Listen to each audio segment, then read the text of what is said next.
Latte. Christophe Ondelatte. Cette histoire va vous faire tomber de l'armoire, j'en suis sûr.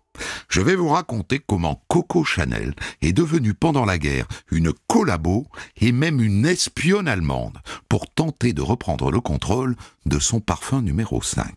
Une histoire méconnue, ressuscitée par un documentaire de Stéphane Benamou pour France 5, sur lequel je me suis appuyé, La guerre du numéro 5. La réalisation est de Céline Lebras. Europe 1, Christophe Ondelatte. Si je vous parle du numéro 5 de Chanel, vous évoquerez tout de suite Marilyn Monroe, n'est-ce pas? Marilyn qui l'a dit et redit pendant toute sa carrière. Vous savez, on me pose des questions. Par exemple, que portez-vous pour dormir? Un pyjama, un haut de pyjama, une chemise de nuit? Alors j'ai répondu, Chanel numéro 5. Parce que c'est la vérité. Si elle avait su, Marilyn, ce que vous saurez dans un instant, l'aurait-elle dit? Aurait-elle osé le dire? Pas sûr.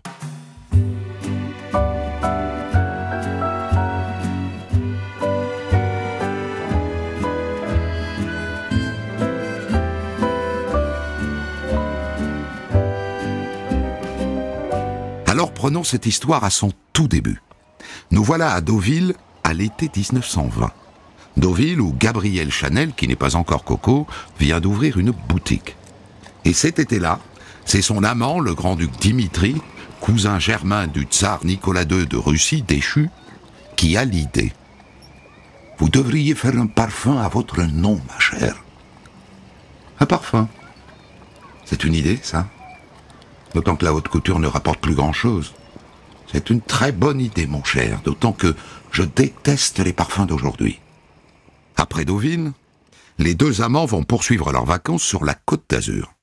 Et Dimitri profite de l'occasion pour traîner Gabrielle à Grasse, chez un chimiste de génie. Je vais te présenter Ernest Beau. C'est un Russe, lui aussi, d'origine française. C'est lui qui a créé les parfums pour la cour de Russie. Tu verras, il est formidable. Et c'est donc à lui que Gabrielle Chanel commande son parfum, avec une idée très claire de ce qu'elle veut. Ce que je veux, monsieur Beau, c'est un parfum pour les femmes ayant une odeur de femme. Vous voyez, je ne veux pas qu'il sente une fleur, le jasmin ou que sais-je. Je veux qu'il sente la...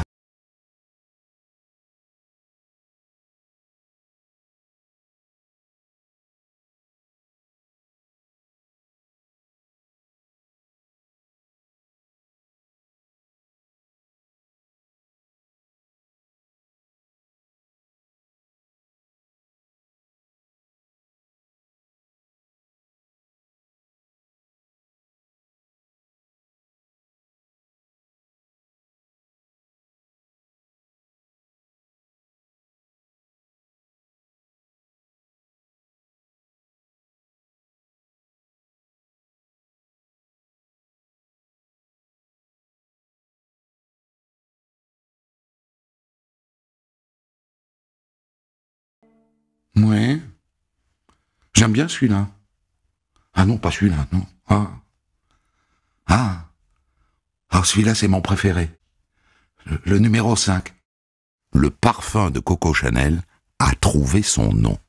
Et elle va tout de suite le tester sur la Croisette à Cannes.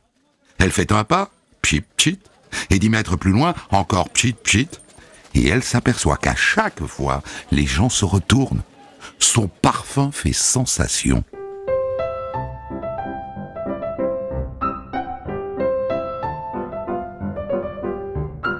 Et ensuite, elle s'attaque au flacon. Pas question qu'il soit rococo comme les parfums de l'époque, tarabiscoté. Elle veut quelque chose de simple, de minimaliste, qui ressemble un peu à la flasque de whisky de l'un de ses anciens amants.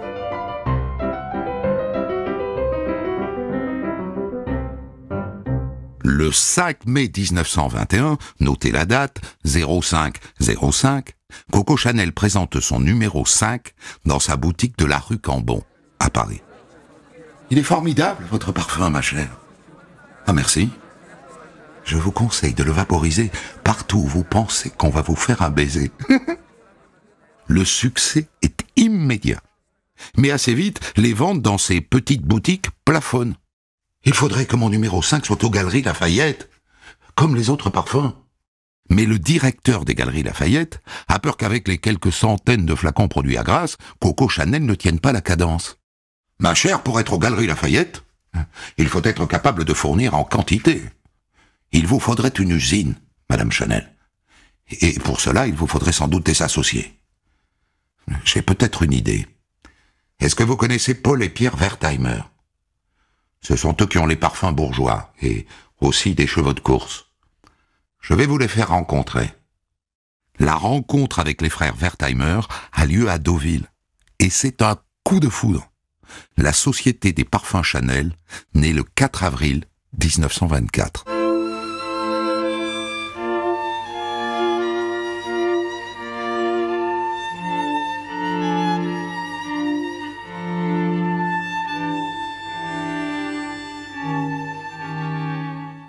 Et là, il faut que je vous donne les termes de cet accord. C'est essentiel pour la suite.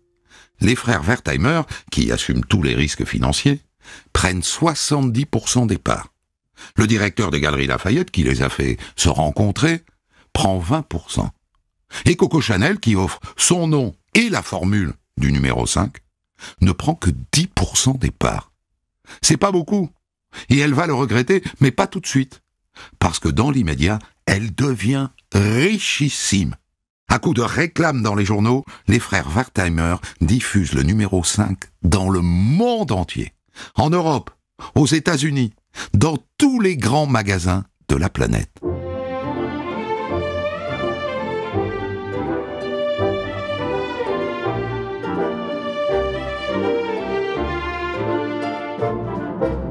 Cinq ans plus tard, en 1929, le numéro 5 de Chanel devient le parfum le plus vendu du monde. Et donc, au début, ça lui va. Désormais, elle vit à l'année dans une suite de l'hôtel Ritz, à Paris. Et son nom est célèbre dans le monde entier, et c'est bon aussi pour sa maison de haute couture. Et puis, à un moment, elle se dit, tout de même, est-ce que je n'ai pas fait une bêtise en ne prenant que 10%?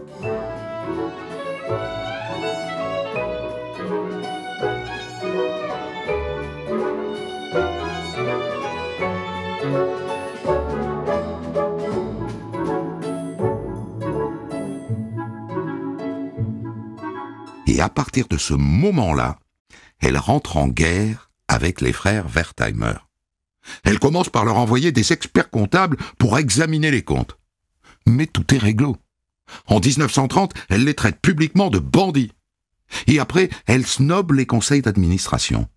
Si bien qu'en 1933, les actionnaires décident de l'écarter de la direction des parfums Chanel. Ses parfums, son nom, elle est folle de rage.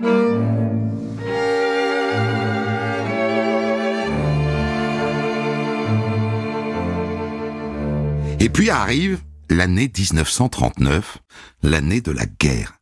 Elle dessine une dernière collection automne-hiver, et quand la guerre éclate en septembre, à la surprise générale, elle annonce qu'elle ferme sa maison de haute couture.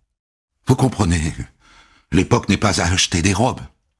La période est trop grave pour s'intéresser à la mode. Et puis je n'ai pas le cœur à décider des modèles. Ça se tient.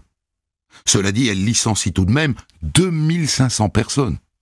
Mais elle garde tout de même sa boutique de la rue Cambon pour vendre ses parfums. Parce que c'est quand même ça qui l'a fait vivre.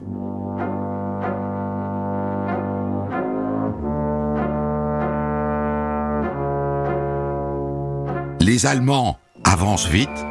En juin 1940, l'usine de Pantin, en banlieue parisienne, qui fabrique le numéro 5, est détruite par un bombardement.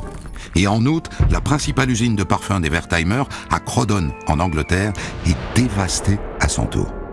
Coco Chanel va se réfugier dans les Pyrénées. Et les frères Wertheimer, qui sont juifs, décident d'aller se réfugier aux États-Unis, à New York. Mais avant de partir, ils laissent les rênes des parfums Chanel à l'un de leurs amis, un constructeur d'avions de Bordeaux, Félix Amiot. Ils lui vendent la Société des parfums Chanel. Fictivement, hein, ils ont confiance en lui, il leur rendra leurs biens après la guerre. Et bien sûr, ils ne disent rien à Coco Chanel.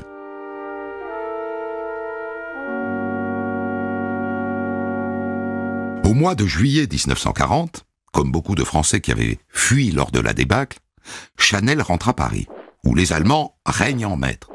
Et figurez-vous qu'elle se réinstalle au Ritz, au milieu des officiers nazis. D'ailleurs, sa suite est occupée. Elle doit se contenter d'une suite plus petite.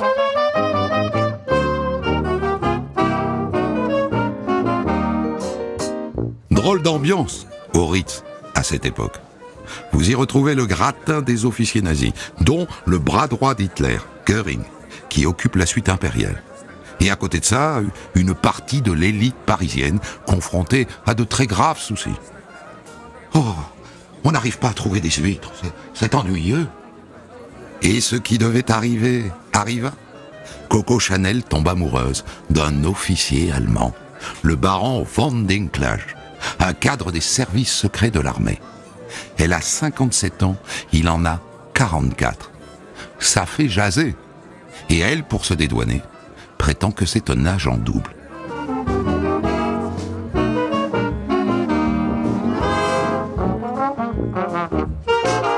Les frères Wertheimer, eux, arrivent à New York début août 1940. Et la première chose qu'ils font, c'est de créer une société pour exploiter le numéro 5 en Amérique.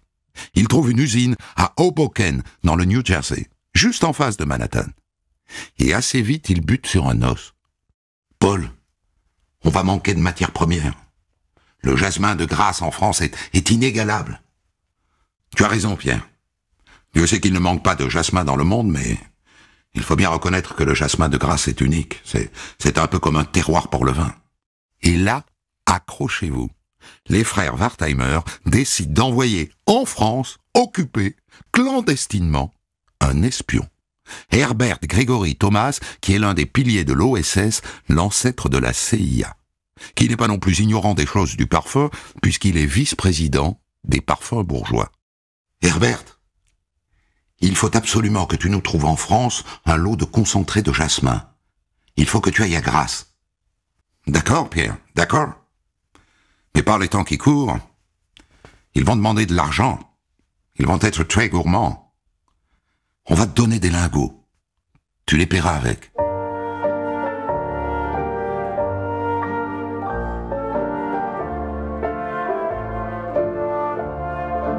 Et donc, au début de l'automne 1940, Herbert Gregory Thomas quitte New York avec de faux papiers sous l'identité d'un diplomate brésilien.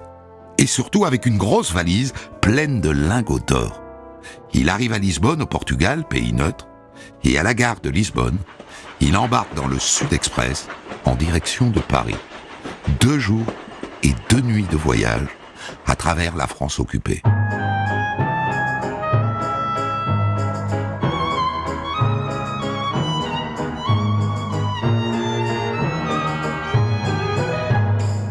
Et un matin de l'automne 1940, Herbert Gregory Thomas arrive à la gare d'Austerlitz. La première chose qu'il fait, c'est d'aller aux Galeries Lafayette, où il voit les affichettes sur les vitrines. Attention, entreprise juive. Le grand magasin est sur le point de passer sous administration aryenne. Mais surtout, il constate que le rayon parfumerie ne désemplit pas. Les Allemands adorent le numéro 5.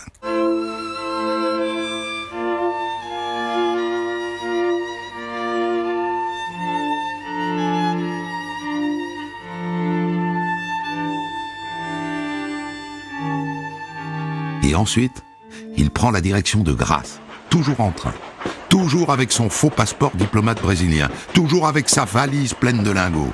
Il passe les contrôles, il franchit la ligne de démarcation, et il arrive sur la Côte d'Azur, en zone libre. Et là, il file tout droit dans la vallée de la Siagne, près de Pégomas, à une 30aine de kilomètres de Grasse. Car c'est là que se trouvent les champs de la famille Mull, fournisseur exclusif du numéro 5 depuis sa création en 1921. De tout ça, soyons clairs, Coco Chanel n'est absolument pas au courant. Félix Amiot, le nouveau président de la Société des parfums Chanel, oui. Il a d'ailleurs prévenu le fournisseur, mais Coco Chanel, non. Quand il arrive sur place, on est en pleine récolte. Bonjour. Vous savez, je suppose, pourquoi je suis là.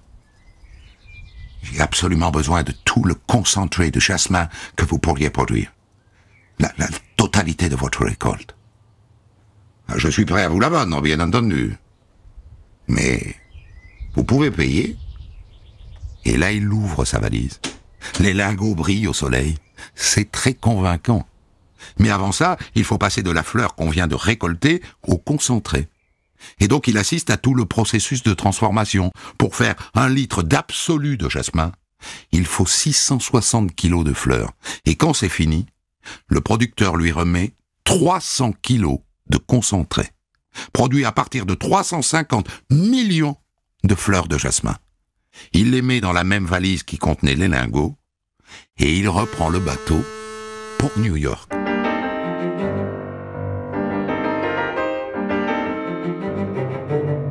Herbert Gregory Thomas arrive à New York avec sa précieuse cargaison début 1941. La production de numéro 5 peut repartir.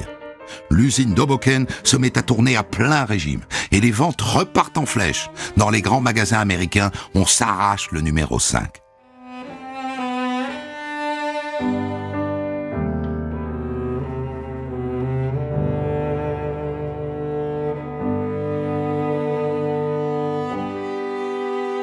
À Paris, Coco Chanel apprend la nouvelle.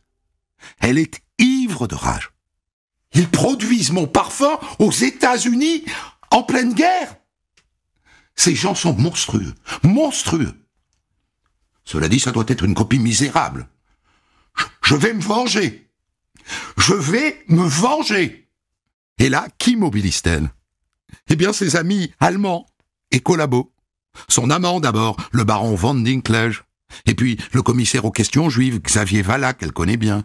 Et puis son ami René Bousquet, futur secrétaire général de la police de Vichy. Et même Otto Abetz, l'ambassadeur d'Hitler à Paris. Elle annonce qu'elle va lancer un nouveau parfum. J'ai décidé de l'appeler Mademoiselle, Mademoiselle numéro 1. Il sera exceptionnel, en tout cas bien supérieur à cet ersatz de numéro 5 qu'ils font aux États-Unis.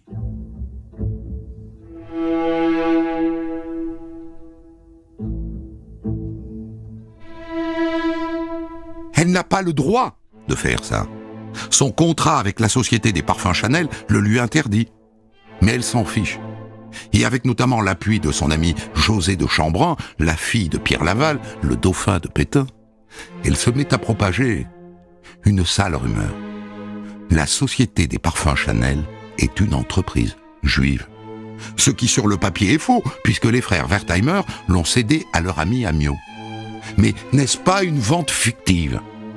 Dès janvier 1941, le haut commandement militaire allemand ouvre une enquête et des lettres de délation commencent à arriver au service des affaires juives. On y réclame l'arianisation des parfums Chanel. Et du coup, les autorités de Vichy, qui n'ont qu'une trouille, c'est que les Allemands leur piquent les entreprises françaises, disent aux Allemands « on va s'en occuper nous-mêmes ». Et le 8 février 1941, le gouvernement de Vichy nomme un certain Georges Madou administrateur provisoire des parfums Chanel, lequel Georges Madou déclare le 3 mai 1941 « Selon mes investigations, il ne fait aucun doute que la Société des parfums Chanel est encore une société juive. Aucun doute. » Et Coco Chanel elle-même écrit alors une lettre à ce Georges Madou. Une lettre que malheureusement pour elle, sa mémoire et son honneur, on a retrouvé dans les archives. Je vous en lis un extrait. « Je me porte acquéreur de la totalité des actions parfums Chanel qui sont encore la propriété de Juifs et que vous avez pour mission de céder ou faire céder à des sujets ariens. Signé Gabriel Chanel. » Mais il se trouve qu'en face, Félix Amiot a lui aussi des amis à Vichy et à Berlin. Je vous rappelle qu'il est par ailleurs fabricant d'avions. Göring lui a commandé 370 appareils, et donc les Allemands sont bien embarrassés. À qui donner raison? À Coco la collabo ou à Amiot dont ils ont tant besoin? À votre avis? Ils ont choisi Amiot. En juin 1941, Kurt Blanke, en charge de la confiscation des biens juifs, déclare « Je peux conclure en toute bonne foi que la parfumerie bourgeoise est passée en des mains ariennes d'une façon légale et correcte, et qu'aucun grief ne peut être formulé contre Monsieur Amiot. On ne voit pas très bien comment Monsieur Amiot chercherait à sauvegarder les intérêts des frères Wertheimer, alors qu'il est associé avec la société allemande Juncker pour la construction de 370 avions. » Les Allemands ont choisi de privilégier leurs intérêts militaires. Terrible échec pour Coco Chanel, qui n'a pas dit son dernier mot.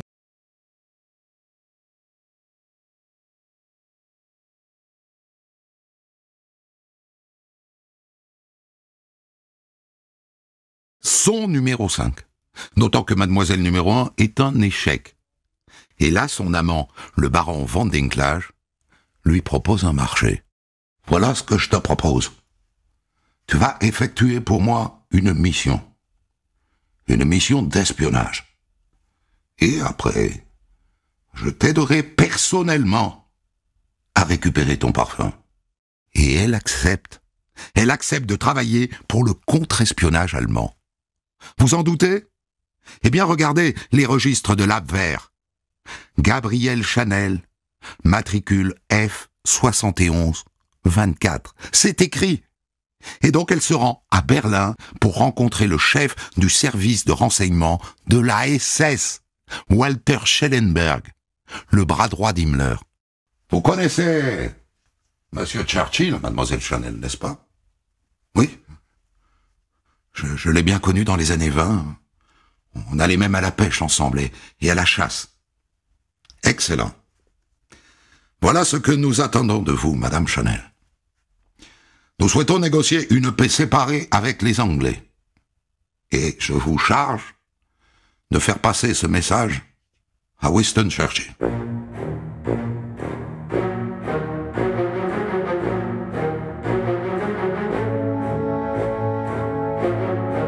En vérité, depuis les parties de chasse et de pêche en Écosse dans les années 20, Chanel et Churchill se sont un peu perdus de vue.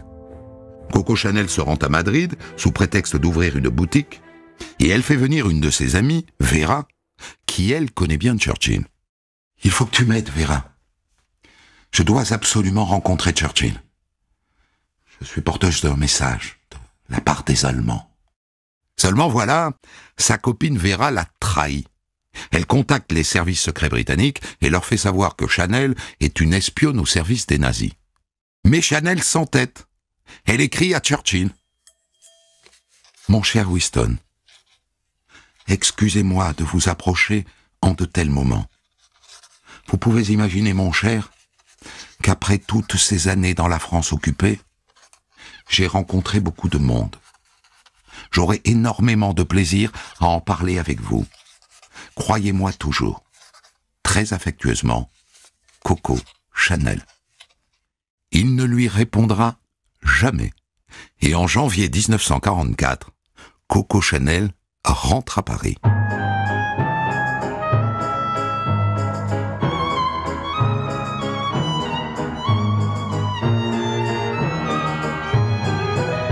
Et quelques mois plus tard, Paris est libéré.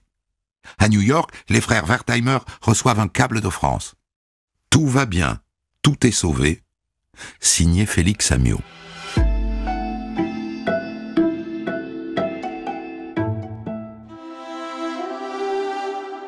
Le 29 août, à 8h du matin, 2 FFI viennent toquer à la porte de la suite du Ritz. « Oui? Bonjour, que se passe-t-il? Madame Chanel? Veuillez nous suivre, s'il vous plaît. Pour quel motif? Vous avez été dénoncée comme collaboratrice, madame. »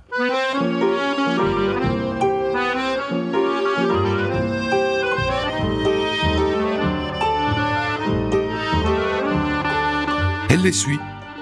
Et va-t-elle être tondue comme les autres? Va-t-elle être jugée? Va-t-elle être condamnée? Au bout de 2 heures, elle ressort libre. Et d'après ce qu'on dit, c'est Churchill qui est intervenu directement auprès du général de Gaulle en sa faveur. Et quand elle sort, Coco Chanel se précipite dans sa boutique de la rue Cambon. Et elle annonce que chaque GI se présentant à la boutique aura droit à l'un des derniers flacons de numéro 5 qui reste encore dans sa réserve. L'envers de la veste n'est pas mal.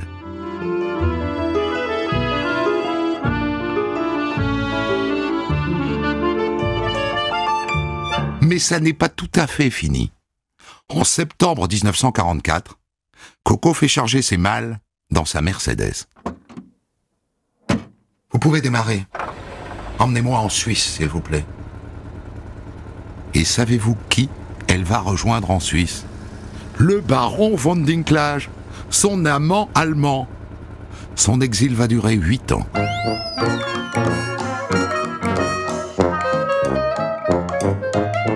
Et en mai 1947, les frères Wertheimer lui versent sa part des ventes réalisées aux États-Unis pendant la guerre. 9 millions de dollars. Et à partir de là, chaque année, elle reçoit 25 millions de dollars. Et tout le reste, on décide de l'oublier.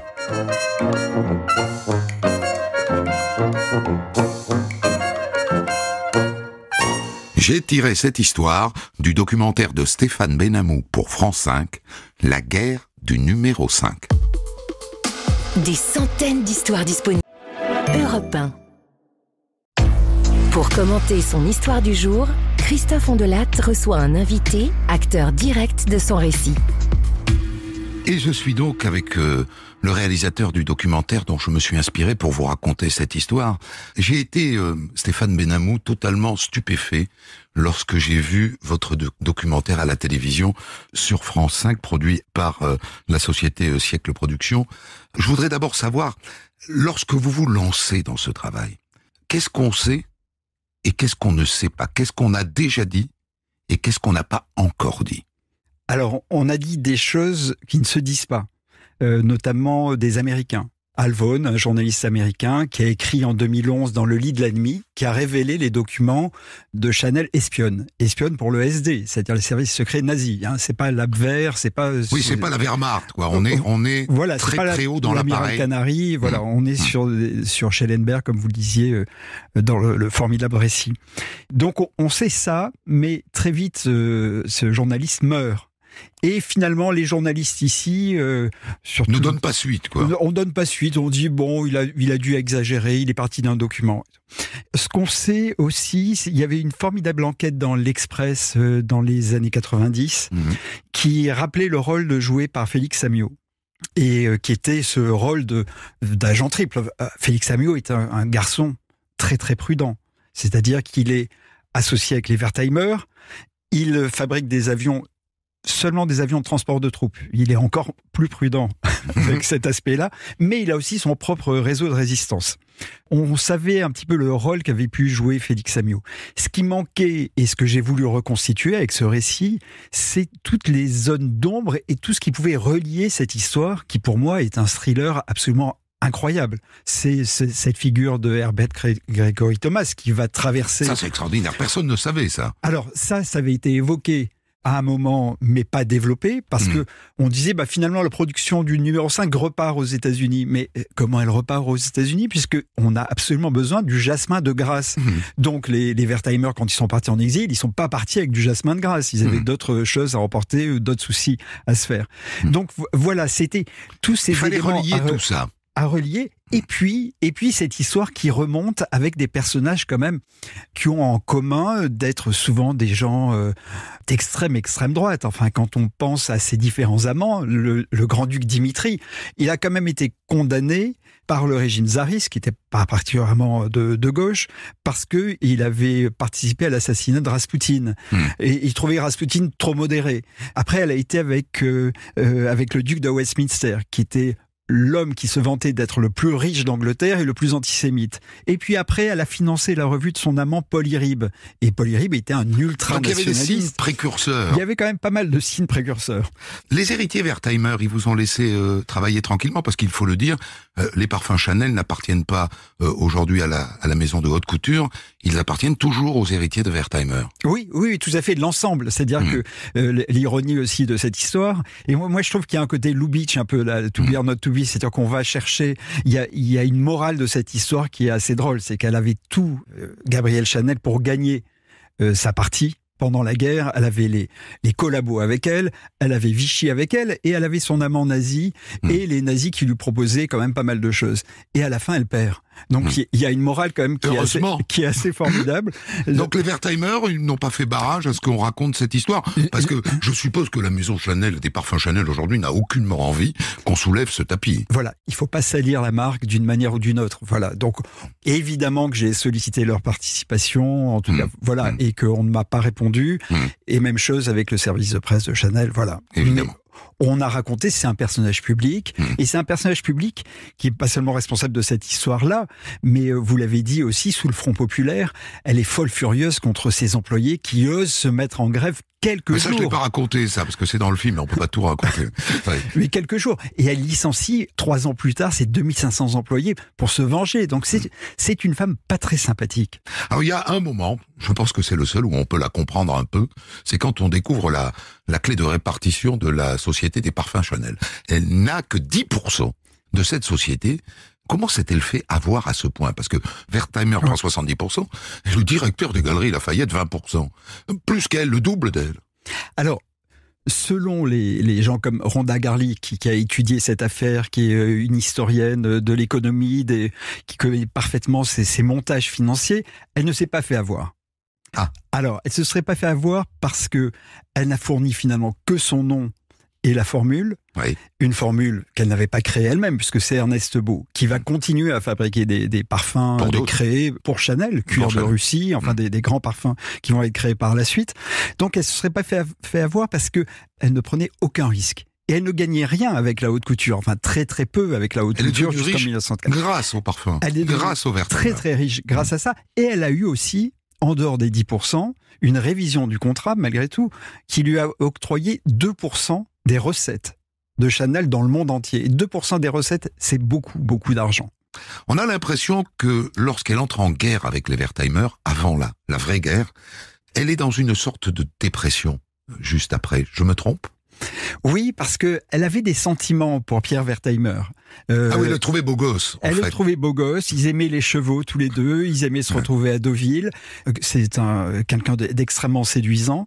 Et donc, elle s'en veut un peu de cette guerre. Elle part un an à Hollywood dans cette période. Elle part un an à Hollywood. Elle est malheureuse à Hollywood parce qu'elle trouve que ces grands producteurs juifs ont de mauvaises manières. Et d'ailleurs, elle se lie seulement avec Erich von Stroheim parce qu'elle pense que c'est un bon aristocrate autrichien alors qu'il était juif lui-même.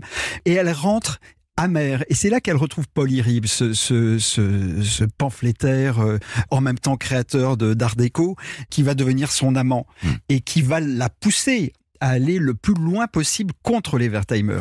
Pourquoi prend-elle alors cette décision en 1939 d'arrêter la haute couture? C'est à inscrire dans cet épisode un peu dépressif? Oui, elle se sent dépassée. Elle se sent dépassée notamment par Schiaparelli, Elsa Schiaparelli, qui est la grande couturière à la mode. À ce moment-là, il y a des grands noms comme Lucien Lelon, des gens comme ça. Mais Schiaparelli a le toupet de venir s'installer en 1936, place Vendôme. Et vraiment sous ses fenêtres quasiment. Et pour elle, elle a des expressions. Pour elle, c'est la vulgarité incarnée. Voilà, elle ne supporte pas cette femme. Et en même temps, elle a 57 ans. C'est-à-dire que de fait, elle est à un tournant de sa vie professionnelle. Il n'est pas anormal de se sentir un peu largué. C'est pile l'âge que j'ai, donc je comprends. Ce parfum que les frères Wertheimer fabriquent à New York et qu'elle appelle un ersatz, vous savez s'il avait exactement la même odeur que le numéro 5 fabriqué en France? Oui, tout à fait. C'est-à-dire, dès qu'ils arrivent à New York, ils sont en contact quand même avec des grands producteurs de parfums et l'usine qu'ils achètent à Hoboken, la ville de Sinatra, est vraiment une usine faite pour les parfums. D'accord. Donc elle se trompe, elle leur fait un mauvais procès. Elle leur fait un mauvais procès parce que elle est poussée. Il ne faut pas oublier que son avocat est René de Chambrun. René de Chambrun, il a des amitiés américaines parce que c'est le descendant du marquis de Lafayette, mais c'est surtout le mari de José Laval et donc son... Le gendre, c'est le gendre de Pierre Gendre. Laval. Ouais, c'est ça. Alors là où elle passe évidemment la limite, c'est quand elle contribue à dire que Chanel est une entreprise, les parfums Chanel sont une entreprise juive. Elle le dit vraiment, parce que ça, dans votre documentaire, les choses ne sont pas vraiment cloutées sur ce plan-là. On semble dire que elle participe à une rumeur. Elle le dit vraiment, et c'est sans doute voilà ce que révèle le documentaire par rapport à d'autres travaux qui ont été faits avant, c'est que grâce à Jean-Marc Dreyfus, l'historien, il m'a conseillé d'aller fouiller aux archives nationales les dossiers bourgeois. Pas seulement les dossiers Chanel, mais les dossiers bourgeois. Et dans les dossiers, dans ces archives-là, on trouve effectivement toute l'enquête menée au service de l'arianisation économique allemande, avec tout est en allemand et en français, s'interrogeant sur, non pas une rumeur, mais suite à la lettre envoyée par Gabrielle Chanel, suite à la nomination de son homme de paille à elle aussi, Georges Madou, qui était l'administrateur provisoire, et tous ces gens-là disaient « Attention, c'est toujours une entreprise juive ». Et là, il suffit, les archives nationales sont ouvertes à tout le monde si on veut se donner la peine d'y aller, de voir ces documents. La lettre est terrible, elle est confondante. Je me porte acquéreur des actions qui sont encore la propriété de juifs que vous avez pour mission de céder à des sujets ariens. Elle reprend les expressions nazies telles quelles, au premier degré. Nazi et de Vichy. C'est-à-dire qu'il y a une course à ce moment-là qui commence fin juillet, mi-août à peu près, quand les Français se rendent compte que les Allemands sont en train de préparer des lois spécifiques pour les Juifs en France. Et donc à Vichy, on se dit, il faut qu'on aille plus vite. Et ce qui va donner les lois du 3 octobre 40, les premières lois antisémites. Et on se dit ça par antisémitisme, mais aussi parce qu'on ne veut pas laisser partir les bijoux de famille. On ne veut pas laisser partir les grandes entreprises qui appartiennent à des juifs et les voir devenir allemandes. J'en viens à vous poser cette question qui me taraude depuis que j'ai vu cette histoire et que je l'ai écrite ce matin ici même. Est-ce qu'elle était antisémite ou seulement jalouse, avec cette envie de reprendre le contrôle de son nom et de son parfum? Oui, il y a certainement cette amertume très forte, ce ressentiment qu'elle a nourri toutes ces années 30 avant d'avoir l'opportunité de ces lois-là, mais ça ne serait pas arrivé peut-être chez quelqu'un d'autre. Alors, le terrain est favorable. Le terrain est favorable. Alors c'est comme en amour. Il n'y a pas d'amour, il y a des preuves d'amour. Là, il y a quelques preuves d'antisémitisme, c'est-à-dire par ses relations avec ses différents amants qui avaient cette caractéristique commune. Oui, quand même, Xavier Vallard, René Bousquet sont pas ses amants, mais ce sont ses amis. Elle navigue dans la France Vichy. Elle navigue très bien dans cette France même de la collaboration, plus de la collaboration encore que de Vichy, parce que elle trouve quand même qu'il y a un certain ordre qui se fait là. Mais elle est prudente. Il faut savoir que pendant la guerre, elle se montre très peu. Elle va à l'opéra, mais elle sort le soir pour aller voir son ami Serge Liffard. Elle est très très prudente. Et d'ailleurs, quand elle est au Ritz, elle utilise un escalier dérobé pour aller à sa suite, pour qu'on ne la voie pas rentrer au Ritz. Hein, c'est vrai, oui, ça? Oui, c'est tout à fait vrai. Elle ne s'affiche pas. Elle s'affiche pas même avec son amant. Enfin, on le sait, c'est avéré qu'elle était avec cet homme-là, mais elle évite de se montrer avec lui. Et pourtant, elle va dîner chez Otto Abetz, qui est l'ambassadeur d'Hitler à Paris. Elle va dîner avec toutes les autorités de l'occupation et elle va voir aussi son amie José de Chambrun, la fille de Pierre Laval. C'est l'opportunisme qui l'anime, mais en vérité, elle a un petit fond antisémite.